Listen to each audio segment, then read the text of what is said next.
भारत के हितों के साथ समझौता कर रहे हैं, ये आरोप लग रहा है फखरुल चांद हसन। वो देश जिसके खुद के फॉर्मर जनरल, उन्होंने खुद साफ ये कहा है कि हमारा एक ही लक्ष्य है, पाकिस्तान को आबाद करना और भारत को बर्बाद करना। क्या वो कभी हमारा दुश्मन नहीं है? सबसे ज्यादा अगर दुश्मनी किसी एक देश ने निभाई है तो वो पाकिस्तान ने निभाई है, चाहे वो चीन के हथकंडों की वजह बना या फिर यूएस के। दोनों का इस्तेमाल पाकिस्तान ने भारत को बर्बाद करने के लिए ही किया। तो ये पाकिस्तान परस्ती बातचीत क्यों हो रही है? देखिए, अजहर मसूद को कौन पाकिस्तान छोड़ के आया? अगर वो आज हिंदुस्तान में कहीं होता तो मैं समझता हूं कि वो कसाब जैसे अगर हिंदुस्तान में आज जिंदा होता तो यही भारतीय जनता पार्टी के लोग उस वक्त नेताजी का क्या पक्ष था बताइए? उस वक्त मुलायम सिंह यादव जी का क्या पक्ष था जब वहां पर मुफ्ती मोहम्मद सईद ने यह कहा था कुछ भी हो मेरी बेटी को छुड़ाओ? नहीं, नेताजी का क्या था? सरकार में कौन था? सरकार की नहीं, सरकार नहीं, मैं कह रहा हूं समाजवादी पार्टी का क्या पक्ष था, मुझे बताइए ना। आप मुझे ये बताइए कि उस अलीगढ़ मुस्लिम यूनिवर्सिटी में आज भी जिन्ना की बात क्यों होती है? क्योंकि अलीगढ़ मुस्लिम यूनिवर्सिटी से ही हिंदुस्तान पाकिस्तान की बात हुई थी। आप मुझे ये बताइए ना, आप मुझे ये बताइए समाजवादी पार्टी का ऑफिशियल पोजीशन क्या है? समाजवादी पार्टी मुस्लिम लीग के साथ खड़ी है, जिसको कि कॉन्स्टिट्यूएंट असेंबली में उत्तर प्रदेश, बिहार, मध्य प्रदेश, पूरे भारत में से 496 कॉन्स्टिट्यूएंसीज में से 436 में विजय मिली, और मौलाना अबुल कलाम आजाद की पार्टी जो कांग्रेस पार्टी की तरफ से खड़े थे उनको 30 सीटें भी नहीं मिली। आप मुझे यह बताइए, आप अजहर मसूद से क्यों भाग रहे हैं? कौन अजहर मसूद से भाग रहा है? कौन अजहर मसूद से भाग रहा है? कोई नहीं भाग रहा है अजहर मसूद से। आप मुझे यह बताइए, उस वक्त देश के कलेक्टिव ऑपोजिशन का पोजीशन क्या था? कलेक्टिव ऑपोजिशन का पोजीशन क्या था उस दिन? उस वक्त आप मुझे निकाल के बताइए कि समाजवादी पार्टी के लीडर और समाजवादी पार्टी का पोजीशन क्या था? देश के हर पार्टी का पोजीशन उस वक्त क्या था? आप मुझे यह बताइए ना, कौन सी पार्टी ने यह कहा कि उसको कुछ भी हो वापस नहीं देना चाहिए? हम भारतीय जनता पार्टी के उस फैसले के साथ नहीं थे। मैं आपसे पूछ रहा हूं, आज आप अपनी बात बदल रहे हैं। उस वक्त के अखबार निकालकर मुझे एक पार्टी के बयान बताइए, मैं आपको बताता हूं उन सबके साथ जबकि समाजवादी पार्टी खड़ी थी। वो सारे नेता दिल्ली में बैठे हुए थे सड़क पर, यह कहकर कि उनको छुड़वाओ, कुछ भी हो इन सबको छुड़वाओ, जो वहां पर हॉस्टेजेस हैं उनको छुड़वाओ, मुफ्ती मोहम्मद सईद की बेटी को छुड़वाओ। वो सब ये कह रहे थे कि आप हॉस्टेजेस की जान को जोखिम में नहीं डालेंगे, वो जो मांगेंगे वो आप दे दीजिए। आप मुझे ये बताइए, 70 से लेकर 80 के दशक में और उसके बाद ये कितनी बार हुआ था कि हमारी प्लेनें हाईजैक होती थी और वहां के आतंकवादी छोड़े जाते थे? एक बात बताइए, इतिहास को झुटलाइए मत। मैं आपसे ये पूछ रहा हूं उस देश को कि जिसके एक ही लक्ष्य है कि भारत को बर्बाद करना, क्या वो कभी हमारा दोस्त हो सकता है? आप हमको ये बताइए, क्या पाकिस्तान की क्यों अगर मगर बाबा बूबू क्यों हो रहा है? मुझे बताइए ना फखरुल चांद हसन, खुल के बताइए, बोलिए। वो देश जो कहे कि भारत को बर्बाद करना हमारा एकमात्र लक्ष्य है, जिसका एक व्यक्ति, जिसके एस्टेब्लिशमेंट में, जिसकी पॉलिटिक्स में एक ही चीज कहता है, पाकिस्तान को आबाद करो, भारत को बर्बाद करो, क्या वो कभी हमारा दोस्त हो सकता है? क्या वो कभी हमारा दोस्त हो सकता है? जनरल हामिद गुल खुद खड़े होकर कहते हैं कि मेरे बच्चों को तालिबान के साथ काम करने के लिए भेजा अफगानिस्तान के अंदर, और होता तो मैं उन्हें हिंदुस्तान भी भेजता भारत के खिलाफ लड़ने के लिए। वो देश क्या कभी हमारा दोस्त हो सकता है? उससे कभी हम मित्रता की बात कर सकते हैं? हमारे पड़ोसी हम नहीं चुन सकते, यह बात भी कही गई थी, लेकिन उनका रवैया क्या है? क्या उससे हम अछूते रह सकते हैं? राकेश त्रिपाठी वापस आए। राकेश त्रिपाठी, फिर आपसे यही कहा जा रहा है कि आप पाकिस्तान परस्त हैं।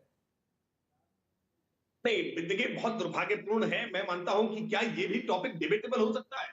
क्या इस पर भी डिबेट की जानी चाहिए? पाकिस्तान को लेकर के भी कोई दूसरी राय रखी जा सकती है? बच्चा हिंदुस्तान का ये जानता है कि पाकिस्तान हमेशा भारत के खिलाफ लगातार षड्यंत्र करने का काम करता है, आतंकी गतिविधियों को चलाने का काम करता है। भारत का बच्चा जिस बात को जानता है, क्यों अखिलेश यादव जी इससे दरकिनार करना चाहते हैं? उत्तर प्रदेश के चुनाव को जीतने के लिए, मुस्लिम तुष्टीकरण के लिए क्या वो इतनी नीचता पर उतर आएंगे? ये उम्मीद नहीं की जा सकती थी। हम मुलायम सिंह यादव की राजनीति की आलोचना हमेशा करते रहे हैं। मुलायम सिंह यादव जी भी तुष्टीकरण की पराकाष्ठा तक जाते रहे, लेकिन कभी भी मुलायम सिंह यादव जी ने भी पाकिस्तान को अपना दोस्त नहीं बताया।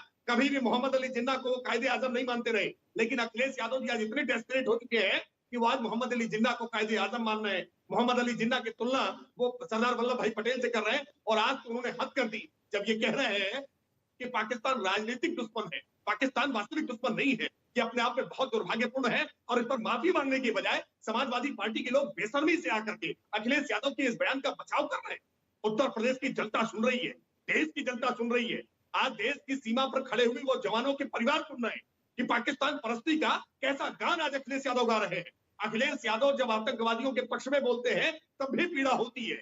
जो आतंकवादी उत्तर प्रदेश में सीरियल ब्लास्ट करने का काम करते हैं, जिनको कोर्ट सजाए मौत सुनाने का काम करती है, उन आतंकवादियों पर से मुकदमे वापस लेने की प्रक्रिया अखिलेश यादव ने अपने कार्यकाल में शुरू की थी या नहीं शुरू की थी। फखरुल हसन चांद ये बात का जवाब देते हुए माफी क्यों नहीं मांगते हैं? अपनी गलतियां जो आपने की है इनके लिए आपको माफी मांगनी होगी, वरना उत्तर प्रदेश की जनता उत्तर प्रदेश से समाजवादी पार्टी का आप पर भी आरोप है कि जब आपको ठीक लगता है, राकेश त्रिपाठी, बीजेपी पर भी आरोप है, जब आपको ठीक लगता है तब आप पाकिस्तान पाकिस्तान करते हैं, जब नहीं लगता है तब आप चुप हो जाते हैं। पाकिस्तान से अगर सरोकार नहीं है तो फिर अभी भी क्या पाकिस्तान के साथ किसी ना किसी तरह से ट्रेड नहीं हो रहा है?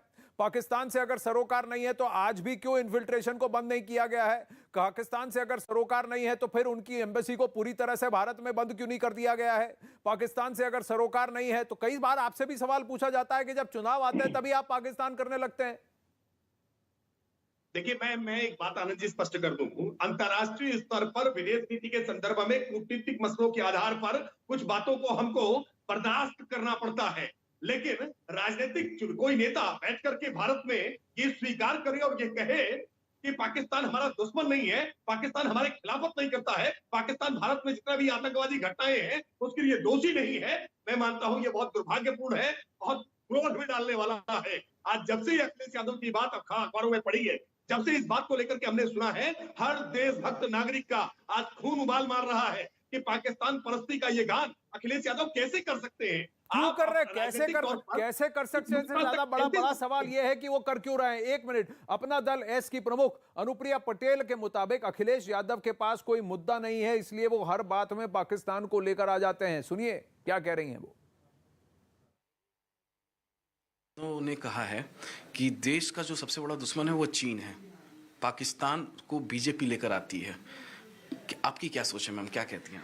देखिए, फिलहाल मैं तो इतनी सलाह दूंगी कि उत्तर प्रदेश का चुनाव है, हम चुनाव के बीच में हैं, तो इस वक्त उत्तर प्रदेश के विकास, उत्तर प्रदेश की जनता के लिए 2012 से 2017 के बीच में उनकी सरकार ने क्या किया, आगे वो क्या कर सकते हैं, इस पर उनका फोकस होना चाहिए। क्योंकि उत्तर प्रदेश की जनता इस वक्त ये ज़्यादा जानना चाहती है कि दोनों गठबंधन जो आमने सामने हैं वो उत्तर प्रदेश की जनता के लिए क्या विजन रखते हैं। हमारी सरकार ने तो 5 साल में जितना काम किया, एक प्रो डेवलपमेंट रेजिम रही है, बहुत सारा विकास का काम हुआ है, हमारे पास गिनाने के लिए हमारी बहुत सारी उपलब्धियां हैं, तो उनके पास कुछ हो तो वो बताएं। आखिरी सवाल मैम, ओम प्रकाश राजभर कहते हैं कि चुनाव बाद अगर जरूरत पड़ेगी तो वो आपसे बात कर लेंगे। राजभर जी बहुत स्नेह करते हैं अपना दल को, अपना दल हमेशा उनके दिल में रहता है, मुझे बड़ी खुशी है। तो बीजेपी के साथ ही हैं? हम भारतीय जनता पार्टी के साथ मिलकर 2022 का चुनाव लड़ रहे हैं और जीतेंगे भी। अमित सिंह की बातचीत हुई अपना दल के अनुप्रिया पटेल से, लेकिन सबसे पहले बात यही है अमित, एक बात बताइए कि बार बार जिन्ना की बात और पाकिस्तान की बात अखिलेश यादव क्यों कर रहे हैं? देखिए, जिन्ना की बात उन्होंने कब की, जब सरदार पटेल की जयंती थी और पाकिस्तान को लेकर जो अभी चीन और पाकिस्तान को लेकर उन्होंने एक को इंटरव्यू दिया, इंटरव्यू में उन्होंने कहा।